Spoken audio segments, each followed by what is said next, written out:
Orang yang memiliki wewenang untuk mengelola pemasukan dan pembelanjaan Baitul Mal adalah khalifah.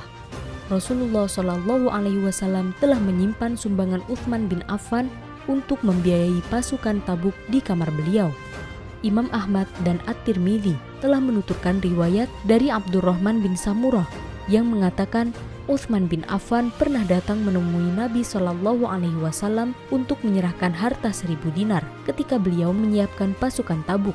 Lalu Utsman meletakkannya di kamar Nabi Shallallahu Alaihi Wasallam. Nabi Shallallahu Alaihi Wasallam menerimanya dan beliau bersabda, apa yang dilakukan Utsman setelah hari ini tidak akan membahayakannya nanti.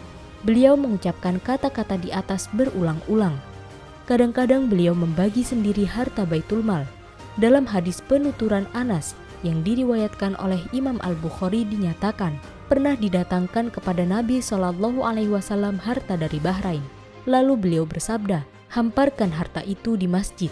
Setelah selesai melaksanakan sholat, beliau datang dan duduk menghadap pada harta itu. Beliau tidak melihat seorang pun kecuali beliau memberi orang itu dari harta tersebut. Tidaklah Rasulullah Shallallahu Alaihi Wasallam berdiri kecuali di sana hanya tersisa 1 dirham. Begitu pula Abu Bakar, beliau membagi-bagikan sendiri harta Bahrain.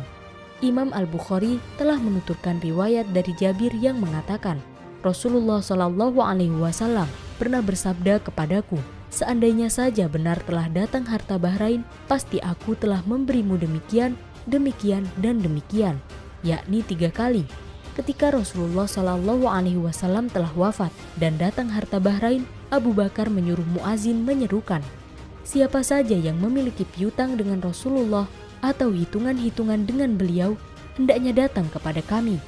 Aku pun datang dan aku berkata bahwa Rasulullah Shallallahu Alaihi Wasallam pernah bersabda kepadaku demikian, demikian, dan demikian. Lalu Abu Bakar memberiku harta itu 3 kali. Dalam hadis penuturan Sufyan Ats-Tsaqafi di atas tentang sebuah tas yang ia temukan dan dia umumkan selama setahun dikatakan, lalu Umar mengambilnya dan menetapkannya sebagai harta milik Baitul Mal. Imam Asy-Syafi'i juga telah menuturkan riwayat di dalam Al-Um. Beliau mengatakan, bukan hanya satu orang yang berilmu saja yang telah memberitahuku bahwa tatkala didatangkan kepada Umar bin Khattab ghanimah yang diperoleh dari Irak, maka pengurus Baitul Mal berkata, biar aku masukkan ke Baitul Mal. Umar berkata, jangan, demi Allah, harta itu tidak akan ditempatkan di bawah atap sebuah rumah pun hingga aku membaginya.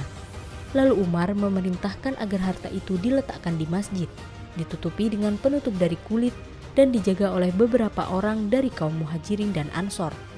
Esok harinya, bersama Umar ada Abbas bin Abdul Muthalib dan Abdurrahman bin Auf.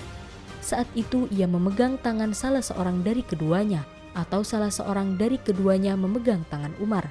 Ketika mereka bertiga melihat tumpukan harta itu, mereka pun membuka kulit penutupnya. Mereka melihat pemandangan yang belum pernah mereka saksikan sebelumnya.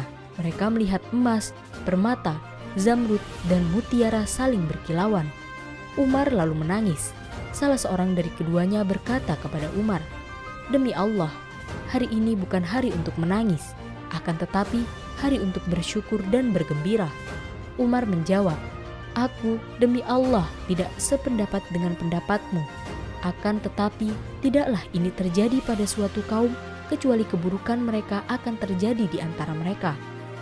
Kemudian Umar menghadap kiblat lalu mengangkat kedua tangannya. Beliau berdoa, ya Allah, aku berlindung kepadamu agar aku tidak menjadi orang yang berangsur-angsur tertarik ke arah kebinasaan.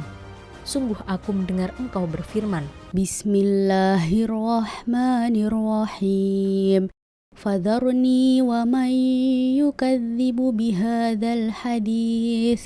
Sanastadrijuhum min haitsu la ya'lamun.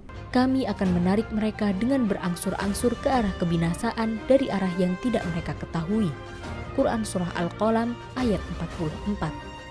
Kemudian Umar berkata, di mana Suraqah bin Ju'tham? Lalu didatangkan kepadanya 2 dhira' kain yang sangat halus. Kemudian Umar memberi Ju'tham 2 buah baju kebesaran Kisra sembari berkata, pakailah keduanya. Lalu Suraqah melakukannya. Kemudian Umar berkata, katakanlah, Allahu Akbar, Allah Maha Besar. Suraqah mengucapkan Allahu Akbar, Umar berkata lagi, "Katakanlah, segala pujian milik Allah yang telah merampas keduanya dari Kisra bin Hurmuz yang memakaikan keduanya kepada Suraqah bin Ju'tham, seorang Arab Badui dari Bani Mudallij." Lalu ia membolak-balikkannya dengan tongkat.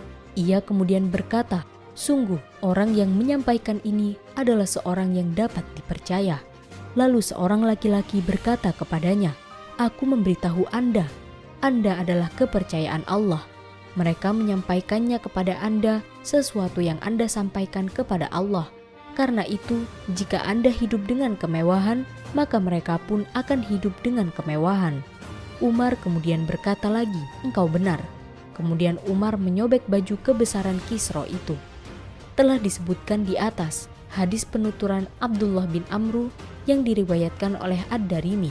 Pada masa Utsman, seorang maula meninggal dunia dan ia tidak memiliki ahli waris.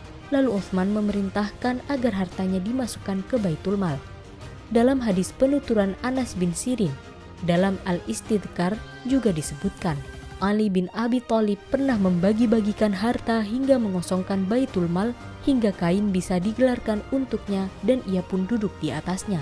Kadang-kadang Rasulullah Shallallahu Alaihi Wasallam mengangkat salah seorang sahabat beliau untuk membagikan harta atau mengangkatnya menjadi amil untuk mengurusi sebagian urusan harta. Dalam hadis penuturan Uqbah, menurut riwayat Imam Al-Bukhari, disebutkan bahwa Rasulullah Shallallahu Alaihi Wasallam pernah bersabda, "Aku ingat akan emas yang belum dicetak yang ada pada kami, sementara aku tidak suka untuk tetap menyimpannya. Karena itu, aku memerintahkan agar harta itu dibagi-bagi." Dalam hadis Ibnu Syihab yang diriwayatkan oleh Ibnu Syabah, Al-Mundhiri, dan Al-Haythami disebutkan, Rasulullah Shallallahu Alaihi Wasallam pernah masuk ke tempat penyimpanan Bilal yang di sana disimpan harta zakat.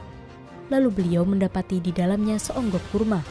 Beliau kemudian bertanya, "Kurma apa ini wahai Bilal?" Bilal menjawab, "Wahai Rasulullah Shallallahu Alaihi Wasallam, aku mengambilnya sebagai cadangan untukmu." Rasulullah Shallallahu Alaihi Wasallam bersabda, "Apakah engkau merasa aman sampai besok pagi? Sementara di tempat penyimpanan ini terdapat sesuatu yang menjadi asap di Jahanam. Belanjakanlah dan jangan khawatir, Zat yang memiliki arash akan memenuhi kekurangan dan kebutuhan." Di dalam hadis juga dinyatakan, pada masa Rasulullah Shallallahu Alaihi Wasallam, Abdurrahman bin Auf pernah mengurusi zakat unta, sementara Bilal mengurusi zakat buah-buahan, sedangkan Muhmiyah bin Jaza mengurusi khumus. Khalifah Ibnu Khiyat mengatakan yang mengurusi pembelanjaannya adalah Bilal. Ibnu Hibban telah menuturkan riwayat di dalam Sahih Ibnu Hibban dari Abdullah bin Luhai Al-Huzini yang mengatakan, "Aku pernah menjumpai Bilal, muazin Rasulullah Shallallahu Alaihi Wasallam. Lalu aku berkata, 'Wahai Bilal, bagaimana belanja Rasulullah Shallallahu Alaihi Wasallam?' Bilal menjawab, 'Beliau tidak memiliki apapun. Akulah yang mengurusi hal itu sejak Allah Subhanahu wa Ta'ala mengutus beliau hingga beliau wafat. Jika beliau melihat seorang manusia Muslim dan beliau melihatnya tidak memiliki pakaian yang layak, maka beliau akan memerintahku. Aku pun pergi mencari pinjaman, lalu aku membelikan kain atau kain wol, kemudian memakaikan kepadanya dan aku memberinya makan.